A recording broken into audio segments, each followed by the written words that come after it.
En las silenciosas mañanas de Estanislao del Campo, un hombre sobrevive a su propia soledad. Cansado y memorioso, el viejo elude los honores mundanos, los favores de la fama, los homenajes que, cada tanto, alguna institución o algún colega le realizan. Sorprendido por la Cámara de Historias de la Argentina Secreta, el doctor Esteban Laureano Maradona, médico rural, nos dará un testimonio de su vida. Nuestro héroe nació en 1895. Fue campesino, tipógrafo, maestro rural, periodista, explorador del entonces desconocido territorio chaqueño formoseño y ávido observador de la naturaleza. Durante la guerra entre Bolivia y Paraguay, ofreció sus servicios como médico a los países beligerantes, actuando en la Marina de Guerra paraguaya. Al final de la contienda, renunciando a todos los honores que le iban a tributar, Maradona viajó hacia Formosa. En esa capital se embarcó en el tren rumbo a Salta, pero al llegar a Estanislao del Campo debió abandonar el viaje para atender a una parturienta. Cuando días después quiso retomar su itinerario, encontró que los andenes de la estación estaban poblados por indios y criollos que esperaban su atención médica, y decidió echar sus raíces en este pueblo, por entonces un villorio en medio del desierto. Maradona cumplió más de 50 años de estadía en Estanislao del Campo. En ese tiempo fundó una colonia aborigen, una escuela, proyectó el camino hacia el río Teuco, exploró fuentes de agua potable, realizó mejoras en la estación ferroviaria y erigió la primer comisaría de la región. Su modestia le impide hablar de su obra científica. Su pobreza material le impide demostraciones de su grandeza moral, de su estatura espiritual. Este hombre, este sabio, este auténtico prócer de los argentinos, escribió 22 libros, algunos de ellos editados en el exterior. Es, además, autor de tratados sobre la lengua toba, mataca y pilagá, e investigador de la flora y fauna de la región. Este médico, descendiente de un diputado de la Asamblea de 1813, la misma que derogó la esclavitud y los instrumentos de tortura, memora en nuestros micrófonos algunos tramos de su vida, algunas claves de su propia existencia. Mi infancia la pasé sobre todo en Barranca, a la costa del río Coronda. Vivíamos aislados de todo centro poblado. Y mi familia muy religiosa nos enseñaba a leer y escribir, mis hermanas, y la religión cristiana. Y pasamos el tiempo en los montes, pescando, en las costas del río, en los montes, cazando perdiz, traveseando a caballo, domando los potrillos o potros. Vivimos en un estado natural, como los indios. Éramos 7 varones. Y le habremos hecho sacar canas verdes a nuestra madre, porque no nos pasamos al río Coronda, la isla del Paraná, cerca del río. Cuando yo me recibí, a mí mi consultorio en Santa María de Oro, en Resistencia. Había muy pocos médicos. Durante ese tiempo yo hacía viajes a Barranquilla y a Charaday para atender a mis enfermos.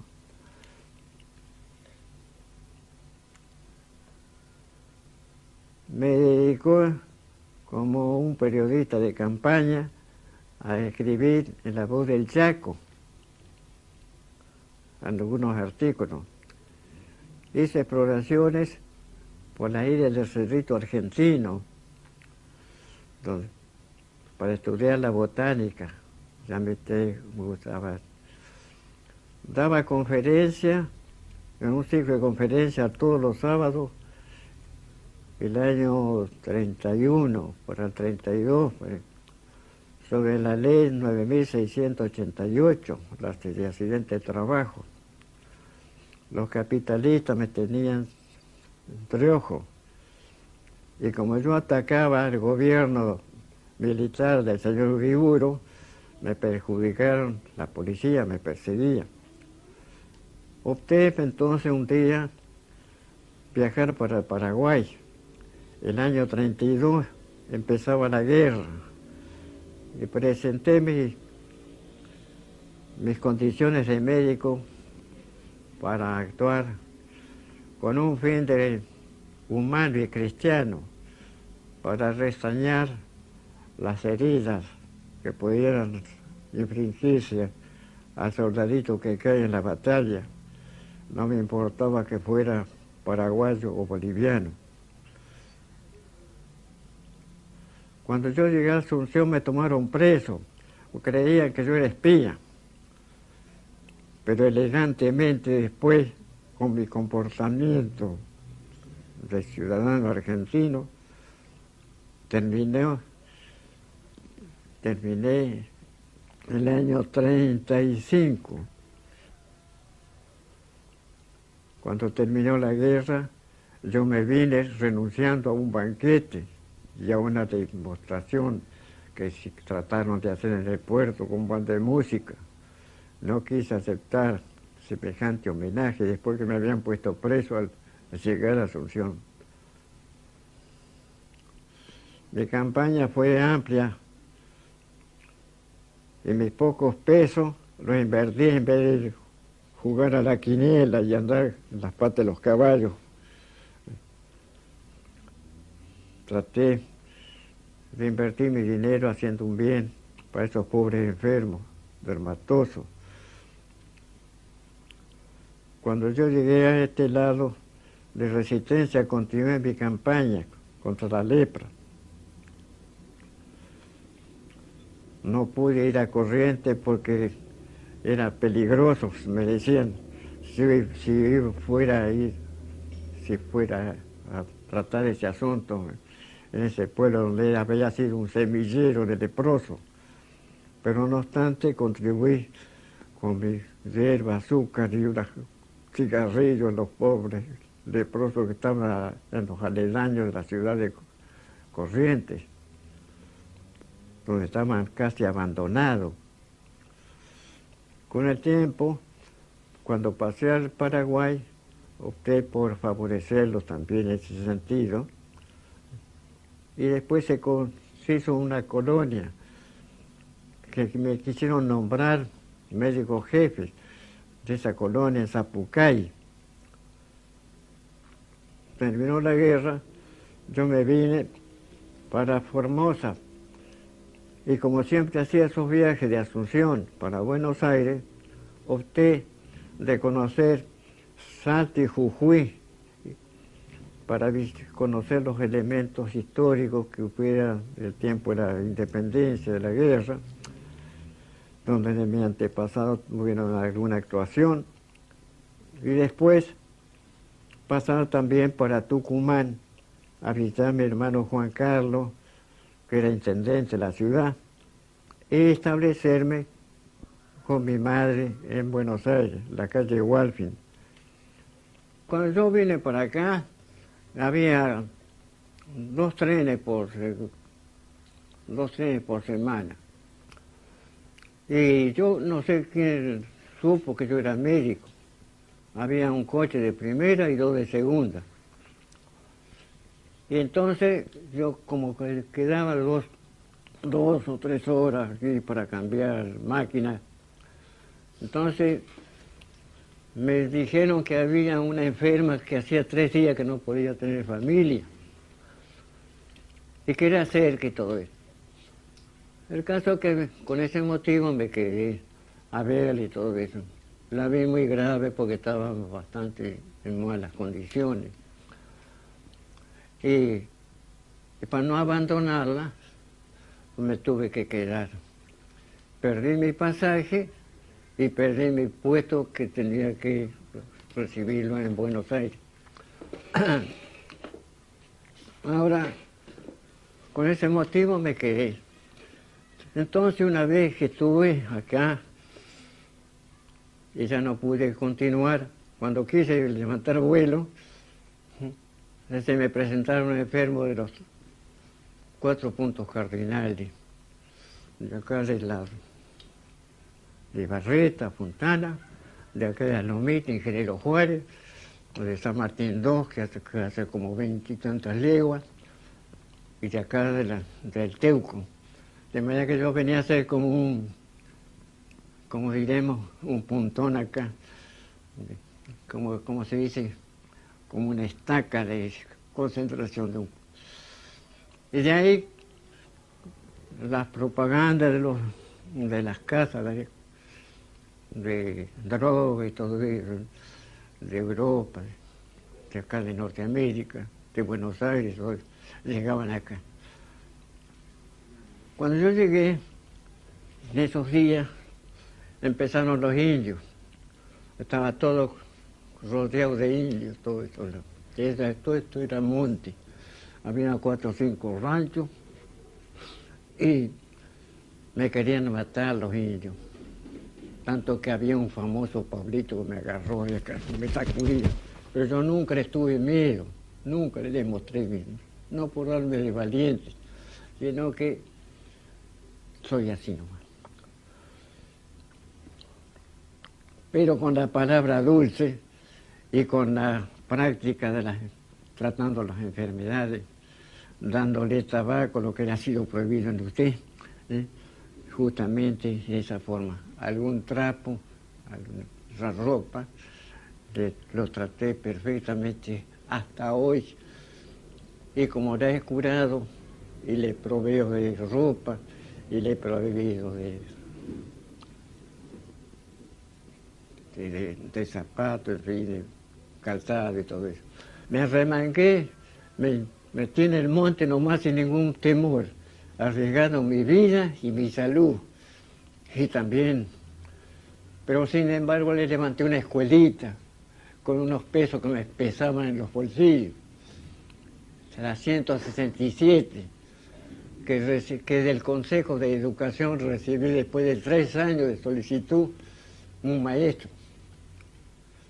Lo que mucho tengo que hacer es resaltar es que el doctor Amílcar Argüelles, ministro de Salud Pública de la Nación y Medio Ambiente, vino años pasados, hace 2 años más o menos, y le pedí que me hiciera una escuela más grande para los niños. Esa escuela lleva el nombre de mi antepasado, José Ignacio Fernández Maradona, amigo de San Martín, a quien entregó 2 negros que eran esclavos de esa época. Entonces, recién ya han dado la inmortalidad a mi antepasado, que vendría a ser como tatarabuelo mío, sanjuanino, era diputado por San Juan. Antes yo he tenido que operar hasta arriba de una carreta y atender parto, y bajo la luz de la luna, o de las estrellas muchas veces, y con el resplandor de un fogón, yo he tenido que atender enfermos, poniéndome a dejar un ojo colgado con soberbia espina del vinal, por ejemplo, cuando no había camino. Las sendas eran como caminos de ñandú, todo vivoreado, ondulado, todo eso, de 4 o 5 leguas. Otra vez se venían de lejos, tenía que ir al lomo de un caballo, de una mula, o en carreta. Acá no había bicicleta, no había automóvil en ese tiempo, y menos camino, por supuesto. Tan pobre como sus protegidos los indios, el doctor Maradona entrega a ellos los últimos años de sus fuerzas. Cuando recibió un premio en efectivo en mérito a su trabajo como médico rural, donó todo el dinero para becar a médicos formoseños recién recibidos, porque sabe que los aborígenes vivieron un calvario espantoso y que todo el amor, que todo el respeto, que todo el trabajo que se ponga para rescatarlos de su marginación será una reparación históricamente necesaria.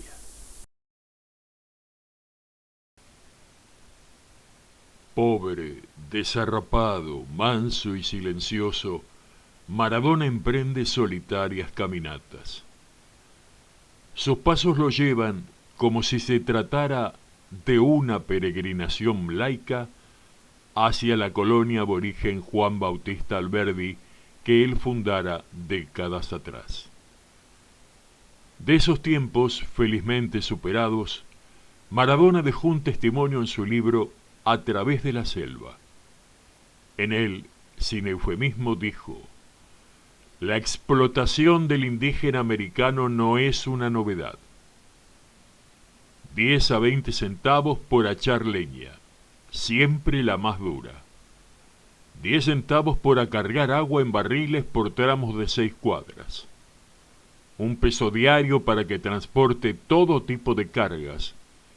¿Y qué decir de los ingenios jujeños, salteños y tucumanos, y de otros que efectuaban los pagos con vales, con cosas deterioradas e inservibles, con coca, tabaco, alcohol?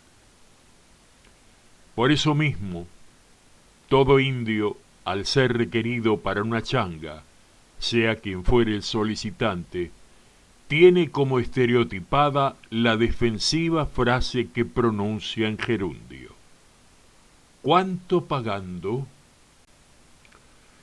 Estos comentarios, escritos en 1936, le valieron al doctor Maradona toda clase de admoniciones. Pero era tanta su franqueza, su entrega al establecimiento de sistemas equitativos y legales de administrar el trabajo indígena, que siempre contó con el apoyo de las autoridades nacionales. Desde esa perspectiva, Maradona logró atemperar el peso de un sistema de explotación de la mano de obra regional a todas luces injusto y deshumanizante. Cuando el 8 de mayo de 1948 fundó la colonia Juan Bautista Alberdi, al inaugurar su escuela frente a un centenar de indígenas, escribió: la mueca salvaje se torna en aire de sumisión, y se lee en sus ojos de mirar penetrante la resignada compostura de un espíritu deprimido que lleva la emoción en sus labios y la paciencia en su propio espíritu. A esta altura del relato de la vida del doctor Esteban Laureano Maradona, podría sospecharse que este hombre se considera a sí mismo un salvador de indios, un benefactor de la humanidad, un candidato a la gratitud universal. Nada más lejos de sus pensamientos, de su cotidiana renuncia a todos los bienes terrenales. Esa actitud evangélica, casi mística, ese testimonio bíblico que cualquier vecino de Estanislao del Campo tiene en este hombre de bien, se ejerce con total humildad y rechazo a los ditirambos de la trascendencia. Nuestro héroe aceptó la presencia de la cámara en homenaje a anteriores encuentros que tuvimos con él, en recuerdo a otro reportaje que años atrás le dio, según él, inmerecida resonancia.